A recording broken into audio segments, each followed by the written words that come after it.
So as a part of the air quality conversation, we've just found that the duct work is a major part of that solution. A lot like your plumbing, if you've ever had a plumbing problem where your sink's not draining and you have the plumber come out and clean it out and you see what's in that old pipe, a lot of the same idea there with your ductwork. We've got to address what's growing or what is inside of your ductwork, dust, a lot of times mold and mildew, and just different contaminants that are hard to clean out and more effectively can be dealt with if you replace those items. And so getting your air ducts cleaned is a hot topic, and we kind of land in the middle.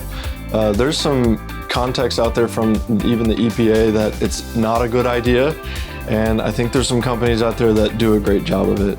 The risk in cleaning your air ducts is puncturing the duct or creating damage inside of the very object that's delivering the cold air to your house. You have to be very careful with that. Also, there's a lot of chemicals out there that people are using to try to kill things inside of your ductwork that can be harmful to air quality.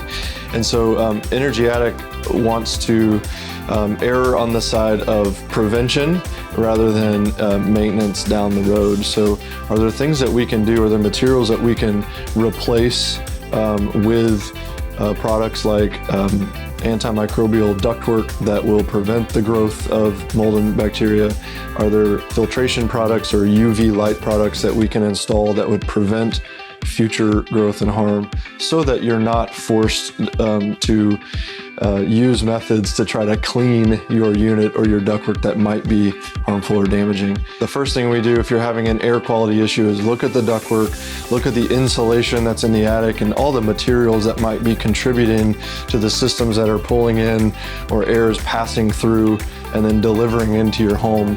We want to look at the ductwork, we want to look at the insulation, we want to look at the plenums where the air is captured before it's distributed. And in most cases, if it's older than 10 years old, like those things need to be replaced.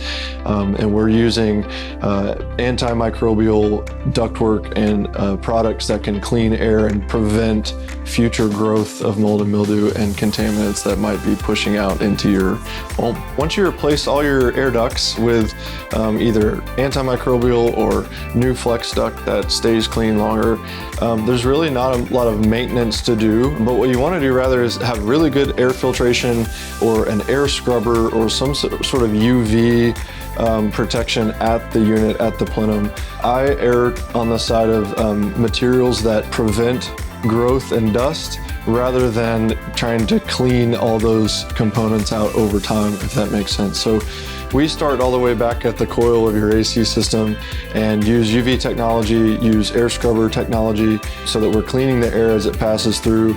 Use Aprilaire 4-inch filters or high-end filters so that we're preventing dust from going through the ductwork in the first place.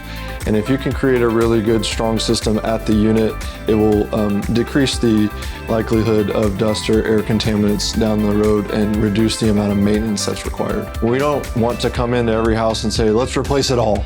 But if it's past a certain point of no return where cleaning it's going to be damaging, then we're certainly going to offer some new product that will be less likely to have problems in the future.